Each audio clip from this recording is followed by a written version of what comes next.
When did it become not okay to say stuff like, you know, I'd rather not have acne, or I'd rather have all my teeth? Like, sat here on the floor, we're in our Jimmy Jams. This is my little sister, Jessie B. The first time we talked about body image and things we didn't like about ourselves online was like 8 years ago. It was before I even started a channel. Yeah. So it was when I just... You were a baby. I was a baby. Just a baby. Yeah. Speaking of babies, it's kind of since I got pregnant that my body image has been going through a rough patch. I couldn't help but notice that in the last video that we made about this subject, I feel like I was talking very much in a, I don't know, finite way about how I felt about myself. The thing is, what I've really learned in the last few years is my body image anyway, I don't know about yours, but it's in a constant state of changing. And some months it's great, some months it's awful, some months it's just, I'm very neutral about it and I'm not really thinking about it. It's the same for me as well. It's always fluctuating. Yeah. This little bean knows all about my body dysmorphia, and she has had to listen to everything for the last 24 years. Me as a 2-year-old, Jessica, I look so fat in this. I get a lot of messages and comments like, you know, what acne scars? You don't have acne scars. And, you know, I film in natural light, or like with an actual artificial light pointing at me. And look how far from the camera we are. Yeah. Like, there's always things that look a lot different very up close. And the thing with body dysmorphia is, like, it can be about real flaws. It can also be about perceived flaws. So it can be about things that aren't even there. Yeah, like seeing things distorted. Like how in that first video we were talking about, one of the things I said was that my legs were fat. Yeah. Like, if you go back and look at photos of my legs back then, they were like, I was so skinny. Like, I was so thin. Yeah, you weren't seeing it as everyone else was No. seeing it. The biggest I ever felt was when I was the smallest I ever was as an adult, you know. That's mad, isn't it? When I was pregnant on my son, I loved my pregnant body. And I find that very hard to accept. You felt amazing. You remember? Oh, I remember. I was flaunting it so much. I was like, oh, and now that is one thing, like, it's one thing that's always helped me with, say, insecurities or anything like that is to put it out there. And when I started my channel, even, like, I was fully showing my acne, like, up close and everything, because it was like, if it's out there and people know about it, then it's not my burden to bear anymore. And people know about it, so they're not going to be... You know what I mean? If I point it out, you can't point it out. Yeah. It's like a weight off. And I'm the same. I've done that with so many things, and it was part of, like, the CBT in body dysmorphia therapy stuff, where I remember my therapist, she was saying, like, you know, if there's an outfit that you won't wear because you're worried that it will make you extremely conscious of, like, whatever body part it is, put yourself in that uncomfortable position and wear it, and exposure therapy challenge yourself. As I started doing that, I was able to see myself in a more positive light. But the thing is, like, when I was pregnant last time, it wasn't that I was doing. I genuinely loved my pregnant body. And it's so different this time. Like, why do you think that is? I don't know. Is it because I was really fit the first time I got pregnant, so my pregnant body did look different? Yeah. I don't know, is it because I've gained more weight this time, so it's more of, like, it's thrown me? Is it because I am more tired this time? Is it because I don't get to do my hair and my nails and my eyebrows in the salon? Is it you know, the first time I was in a different luxurious place. But you had the time for it. Like, your life is so different now. You have so many different balls you're trying to juggle now. Acne scars, right? That's always been a big thing for me. I do have days where it's way more at the forefront of my mind, and I'm like, that person's staring at my scars, or like, I'll pull my hair to cover my face a bit more. Long story short, you know, that was a big insecurity of mine. I shared it openly. I also shared what I was doing to try and treat it, which was microneedling treatments. I should have gotten about 12 minimum, and I only got to have 5 before all the COVID lockdowns hit. Aww. So I never really got to, like, see any serious effects of it. What I kind of saw an improvement in mainly was hyperpigmentation, but not the actual pitting. Like a big insecurity of mine now is like my hair is very grey when I haven't topped up my roots with hair dye. Which is mad. I've never seen grey hairs in your hair. Jessie, they're so bad. My mother-in-law does my hair dye now at the moment because it's easier for me to fit that in and go into a salon. She noticed it big time after I had my son that my greys were coming in much faster. The world we live in and the society we live in has shaped how I view myself, and I don't think that self-acceptance is the same thing as loving your flaws, because that was something someone commented on an Instagram reel I put up recently. It was a reel about stretch marks.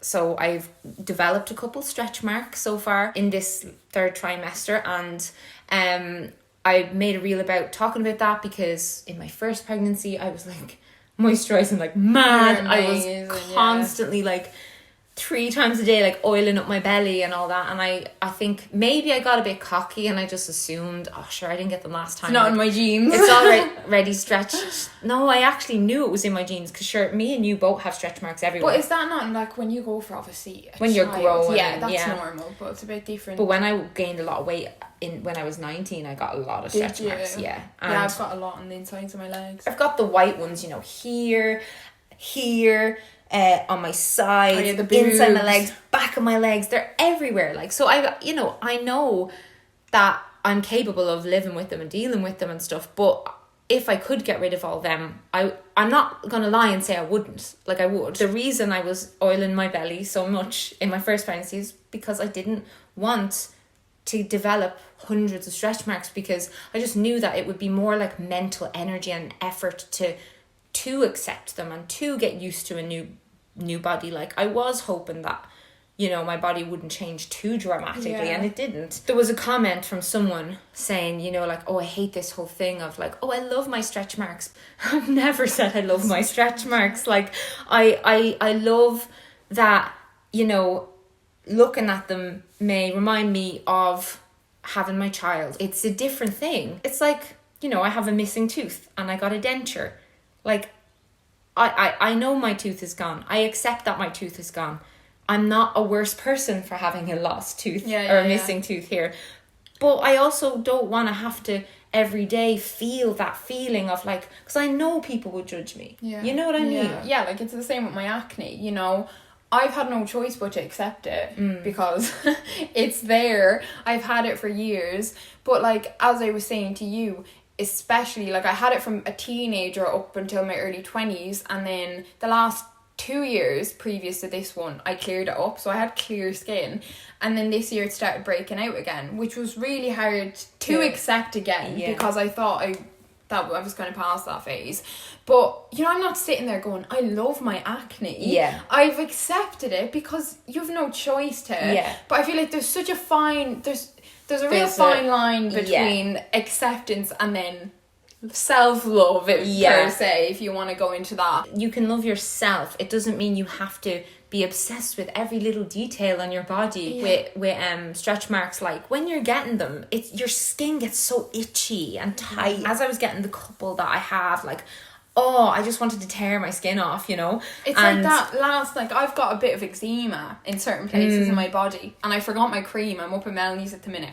And all night, like, before I went to bed, I was trying so hard, and I was like rubbing my trouser after I got a cold towel, and I was She was like texting my mom being like, please bring my cream for my legs. Oh, mom, you say that like we're not related. Like, we have different dads. People think we're not sisters, and you're not doing us any justice here. To segue onto my sponsor, I accept that I have stretch marks. Stretch marks in pregnancy are so normal and common, but I know from experience that they can be avoided. The first time I was walking a lot, so like I was managing my weight gain. It was slow and wasn't a fast burst, you know. I was moisturizing my belly like crazy and drinking loads of water and stuff. And yeah, this time I started with the consistency a little bit possibly too late in the pregnancy, but I started using a product that I'm going to show you now about 3-4 weeks ago, and since I started using that I haven't developed any more, which is a big deal for me because my belly has grown in that space of time. Will we do a little segue for the sponsor?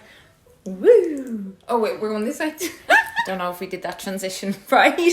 I'm here in my undies because I am just about to apply this absolutely stunning omega rich stretch mark protection cream from Mama Mio. It's their tummy rub butter in a limited edition festive gingerbread scent, 100% natural fragrance. It's ginger, cinnamon, cardamom. I can never say that word, but it smells utterly incredible. And I'm nearly finished this tub now, but I've got a backup. I've got a spare ready to go because, as I said, I haven't gotten any more stretch marks since I started using this, this stuff is award winning. Mama Mio are experts in pregnancy body care, and they make so many things for your third trimester, your fourth trimester. And the reason I was so excited and happy to work with Mama Mio to promote this cream is because it is like a concoction of all of my favorite body care, skincare ingredients that I have always talked about. It blends aloe vera, coconut oil, sweet almond oil,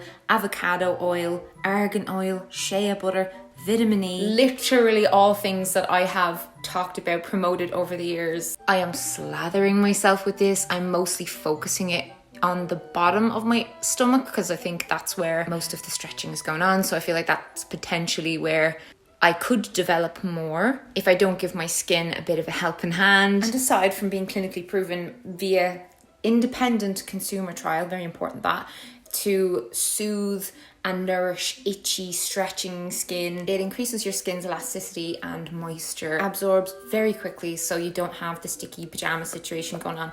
I've even been putting this on in the middle of the night sometimes when I get up for my 5 millionth pee of the night, you know, the trimester 3 wonders. And when I'm offered a massive discount for a great product, I'm gonna take it and give it to you. I am so big on skincare and I'm so big on saving money. So very chuffed with this. Melanie M will get you 45% off everything on the Mama Mio website. And for those who do care, the packaging is recyclable and sustainably and responsibly sourced. Even if you're not pregnant and you know someone who is pregnant, I highly recommend checking out products like they have the Keep Calm nipple balm, they have the Lucky Legs cooling gel, which is so good when you have swollen sore legs at the end of your third trimester. They have beautiful bath products that are suitable for babies. And yeah, this limited edition gingerbread scented version of the tummy rub butter, I smell like Christmas with legs walking around. It's so gorgeous. So do go and nab some on the cheap. And we're back. I touched my lip. This stuff smells amazing. Yes, it does smell like so Christmas. So good. When you're having babies, I am going to be forcing my way into where you live to oil up your stomach. It's so much to unwire and unpack and untangle from growing up. And there's certain things that I'll never, like I've said it so many times, I would love to be one of those badass women who just lets their hair go white or grey and just works it, and I just don't think I'll ever be that woman. It's like what we were saying, like if you lived back in the Stone Age or years and years ago, you wouldn't think twice about any of these things because you wouldn't know any different. But because of the world we live in, if we lived in a forest, you'd just be like, oh, there's a mark, and what about it? I sure wouldn't be shaving my legs or my pits or your pussy. Because of the way society is in social media, like for example, that all I ever see online is clear skin. Like, you know, you see adverts, filtered. You see TV shows, like filtered. Everything is clear skin. So it's been let into our brains, basically, like that's the ideal. Yeah. And like, but also you're allowed to not like acne. It's sore. You know what I mean? It's sore. It is so painful. I have one on my forehead at the minute. You won't be able to see it because it's under the skin at the minute, but I cannot tell you how painful it is. Well, I have a circulation problem, Raynaud's. It's so funny, like I've got Raynaud's, but in my hands and feet, so like the blood doesn't flow very well. So it's basically like a seasonal insecurity, I'd say, because it only flares up when it's really cold. But my joints, my fingers can swell up. They can like go like little balloons, like little sausage fingers. But my hands, the main thing is that they go bluey, pinky, purple. They just look so weird. But it's painful. Not only is it painful, but it looks mental. Like, so like, now they're okay now because I'm warm, but if I go outside and like just say I took a photo and I lifted my arm up, it would look like I've got like, what is wrong with your hands? And like, it's okay for me not to love my blue, purple, painful sausage finger hands. Like, that's totally okay. When did it become not okay to say stuff like, you know, I'd rather not have acne, or I'd rather have all my teeth. I just feel like there's so much. Yes, of course there's stigma about those things, but there's also like a judgment if you express that you would prefer. But I don't understand where that's coming from, because, for example, I have acne. If someone else with acne says that they'd rather not have it, that's not insulting to me, because I know how much it affects your confidence, how you feel, the pain of it, just the stress, the annoyance, do you know what I mean? Like, all of it. Yeah. So it's like, who's getting insulted by these comments is what I can't understand. I don't know, maybe people think it's insulting because if they have it and you don't want it, then it means that it's bad. But I can't imagine anyone with acne that they should be ashamed. Want more. I know. We have visitors, so Jessica's gonna leave on that note. I'll tie up the video. I'll go get them. It's just her parents. It's so nice having someone who kind of gets it and understands, and you can be really open and vulnerable with that person. I've been open on my Instagram about how I felt about my body this pregnancy, and while 99% of people have been very supportive and understanding and have shared similar feelings to me, there have been a few people who make me feel like I'm not allowed to express those things or feel those things, and I don't think that's okay. The only way we can move forward with these things is to be open and honest and truly vulnerable, and not to just say the same stuff that everybody says. You know what I mean? Like, you see it. We're all allowed to learn to be happy in our lives, existing in the bodies that we are in, because this body is the only one that I'm getting, and I better learn to live with it. We can feel that way, but there's still space to be honest with ourselves and to recognize where that's coming from. It's definitely, for me, coming, and has always come from external sources, and that sucks. The most comfortable I ever feel with myself is just when it's just me and my partner alone. Like, I feel so seen and okay to, you know, just exist and let him know how I actually feel. And anyway, I would love to know your thoughts and feelings on all of this down below in a comment, and I'm going to go spend time with my family now.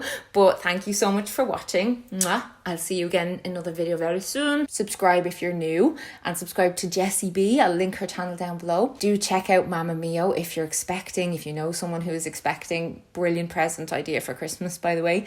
And with that, I am... What is this? I'm going away.